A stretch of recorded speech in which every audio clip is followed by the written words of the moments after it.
Salut à toutes et à tous et bienvenue dans cette nouvelle vidéo sur ma chaîne Les Créas de Nounou. Aujourd'hui je vais vous parler de la prépa charte que j'ai fait ces 2 dernières années. Pour ceux qui ne savent pas du tout ce que c'est, qui sont complètement perdus, c'est les études que j'ai faites durant ces 2 ans après le bac. Donc pour qui est faite la prépa charte?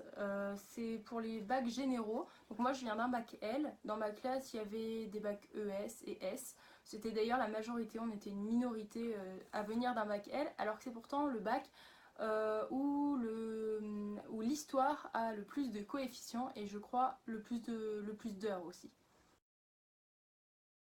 prépas, elles existent à 3 endroits. Elles existent à Strasbourg, à Toulouse et à Paris, à Henri IV. Pourquoi faire une prépa charte finalement? Parce que tout le monde dit qu'une prépa c'est dur, alors pourquoi aller s'ennuyer? C'est pour accéder à l'École nationale des chartes qui vise elle-même à préparer au diplôme d'archiviste paléographe. Donc ça je vous laisse aller voir sur internet ce que c'est exactement. Ou à travailler dans les grandes bibliothèques notamment, donc dans les archives, ça vous savez tout ce que c'est. Ah oui aussi, petit aparté sur cette École nationale des chartes, le nombre d'heures d'histoire est bien moindre que ce qu'on a pu avoir en prépa. Donc c'est pour ça que je vous parle tout de suite des matières.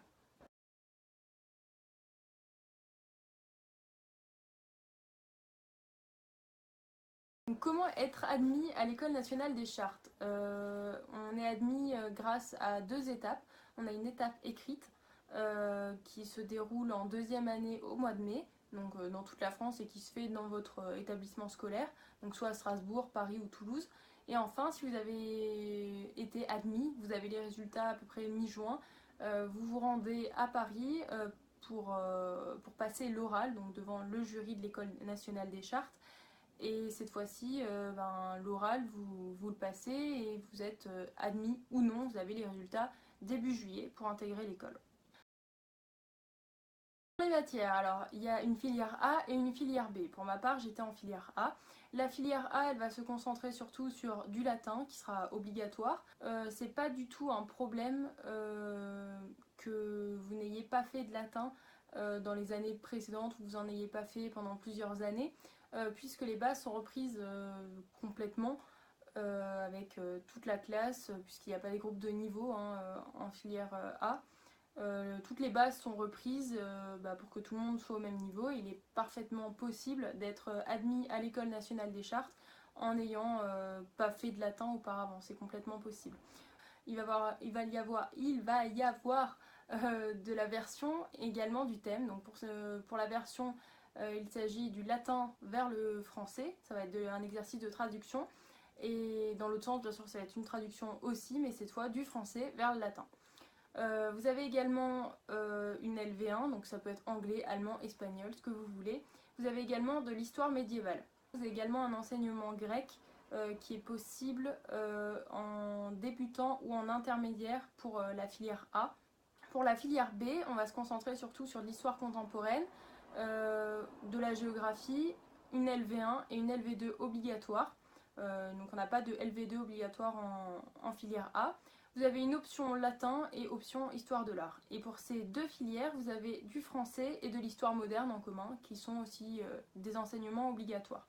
Donc là, je vous en ai parlé pour la première année, mais en 2e année, les choses se compliquent ou pas, puisqu'en filière A, qui était normalement une filière où on se cantonnait surtout à l'histoire médiévale et au latin, principalement, c'est les 2 créneaux horaires qui prennent le plus avec l'histoire moderne.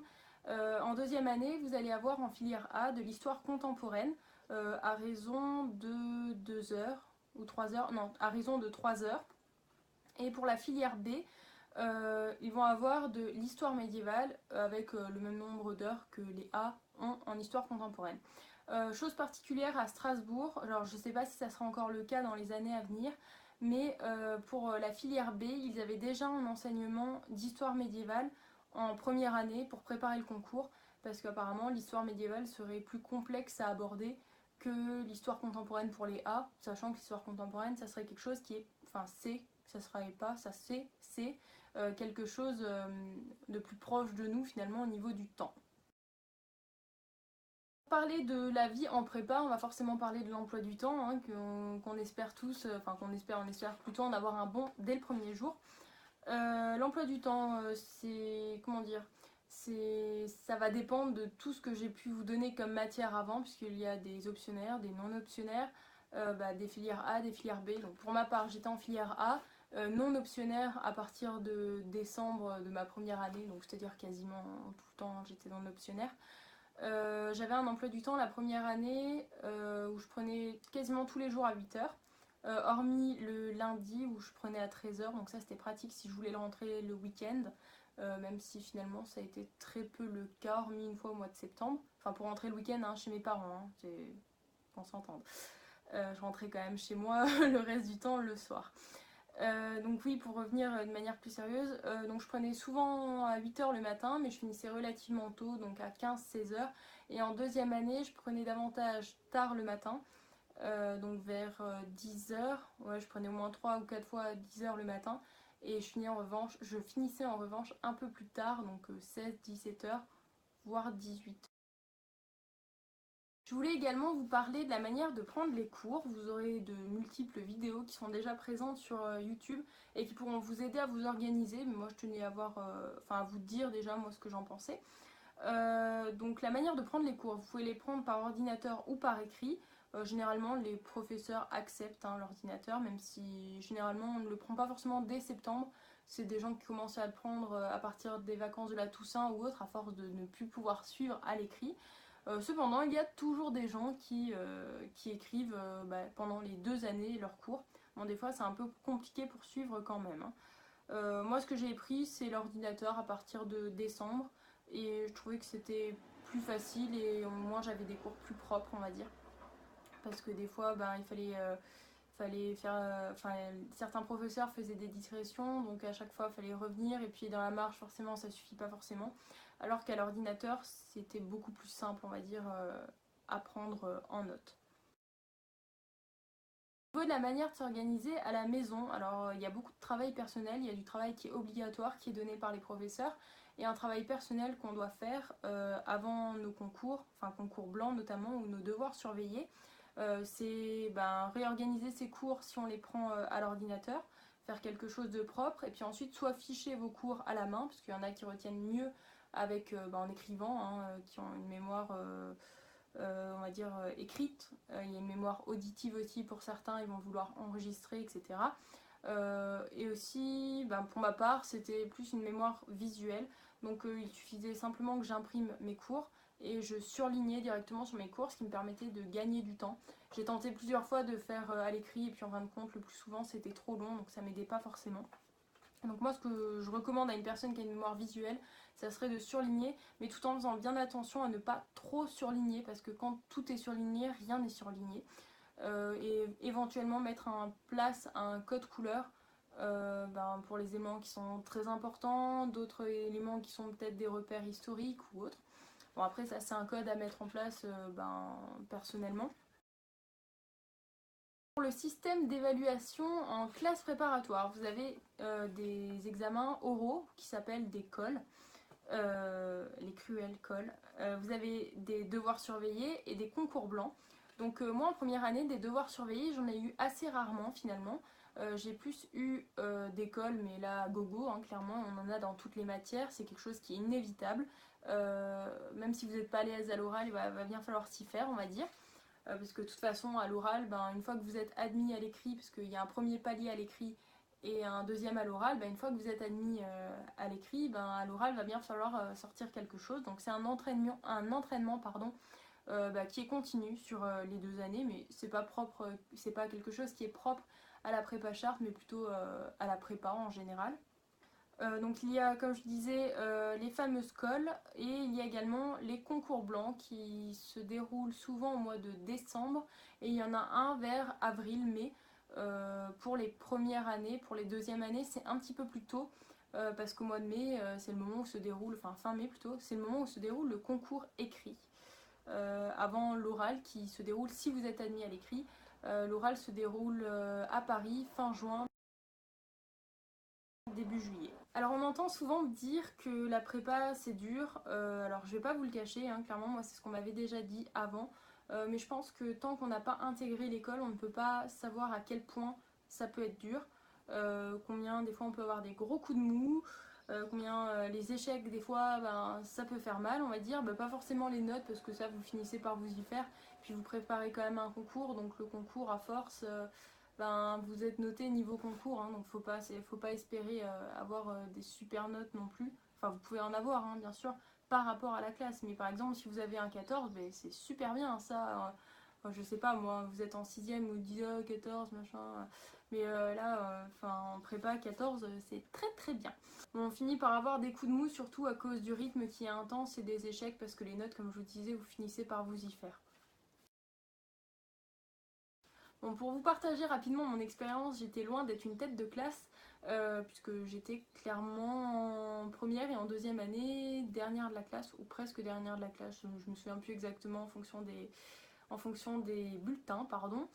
Ouais, j'étais pas spécialement bonne, mais c'est pas vraiment ce qui m'importait, c'était plus le fait d'apprendre des choses qui me plaisaient, on va dire.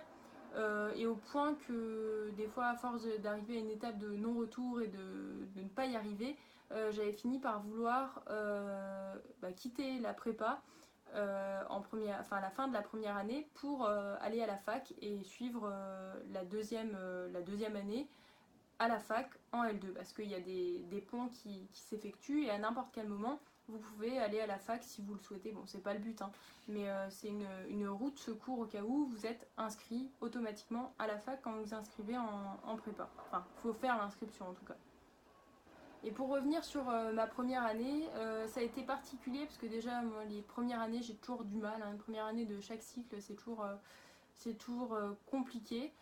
La première année, ça a été compliqué parce que déjà, je revenais d'un bac L où j'avais pas eu besoin spécialement de travailler en fait dans mon rythme, dans ma scolarité en fait, j'avais pas eu besoin de travailler pour avoir des résultats, alors que là, il a fallu que je travaille et doublement on va dire, donc c'était pas facile. Là vous vous prenez une grosse claque et puis en plus j'avais ma petite lapine qui était avec moi.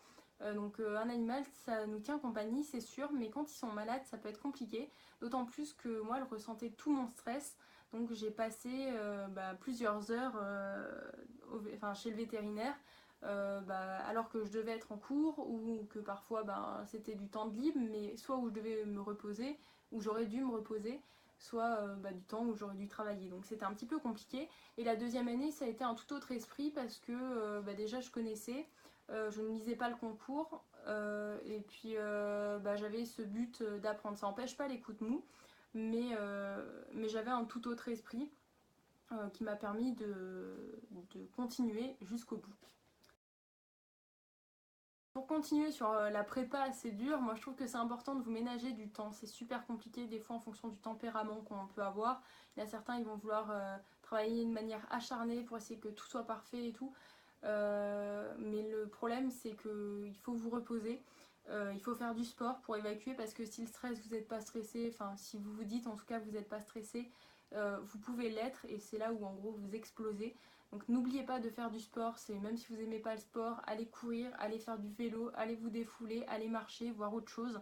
Voilà, enfin je pense que c'est pas forcément un loisir le sport, mais je pense que c'est la première chose que vous devez vous dire quand vous avez du temps libre, en dehors de votre ménage ou autre si vous avez un studio.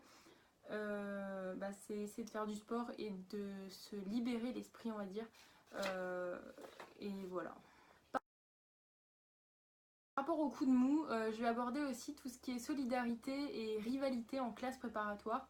Je vais vous parler encore une fois de ma prépa à moi à Strasbourg, puisque c'est ce que j'ai vécu. Je ne pourrais pas me permettre de juger à Paris ou à Toulouse. Donc quand on a des coups de mou, clairement, bon, forcément on se regroupe avec notre groupe d'amis, mais on n'avait pas trop tendance de souvenir à parler de nos coups de mou. Bon, on le voyait, hein, quand quelqu'un n'était pas bien, on le voyait, on se réconfortait, mais on n'avait pas trop tendance à le faire remarquer. Euh, donc voilà, enfin on n'avait pas trop tendance à le faire remarquer. Après, il y a forcément une solidarité qui s'opère entre compagnons de galère, on va dire. Mais quelque part, c'est dur pour tous, que ce soit pour des personnes qui ont des facilités ou des personnes qui ont moins de facilités. Enfin, on a tous des moments où on n'est pas trop bien. Le but pour tous finalement c'est de tenir le coup à la fois pour ceux qui ne misent pas le concours, ou qui réalisent finalement qu'ils ne misent pas le concours parce que ça peut arriver, ou qui réalisent aussi qu'ils n'ont pas forcément leur chance, qui arrive aussi. Et puis tenir le coup aussi pour ceux qui ont leur chance et qui finissent des fois par désespérer mais qui ne doivent pas perdre espoir. D'ailleurs, en vous parlant de ceux qui misent le concours, quelque chose qui n'est à ne pas négliger, c'est d'avoir toujours une porte de secours, de miser intensément le concours, de tout donner pour. C'est peut-être paradoxal que ce soit moi qui en parle, puisque moi je visais vraiment pas le concours, mais je pense que si vous croyez pas en vous finalement, vous pourrez pas l'avoir. C'est comme une mention au bac. Si vous vous dites oui je veux une mention bien, vous aurez plus de chances d'avoir la mention assez bien que si vous vous dites je mise la mention très bien, votre mention bien, vous avez quasiment toutes les chances de l'avoir. Enfin, je sais pas exactement si vous voyez ce que je dis, mais en tout cas en prépa il faut vraiment, si vous voulez le concours, tenter le tout pour le tout. Et au pire des cas, vous avez une chance ou deux chances même supplémentaires de pouvoir retenter en redoublant votre deuxième année de prépa et en retentant le concours. En prépa, moi j'avais stressé également parce que la première année, on ne peut pas la redoubler.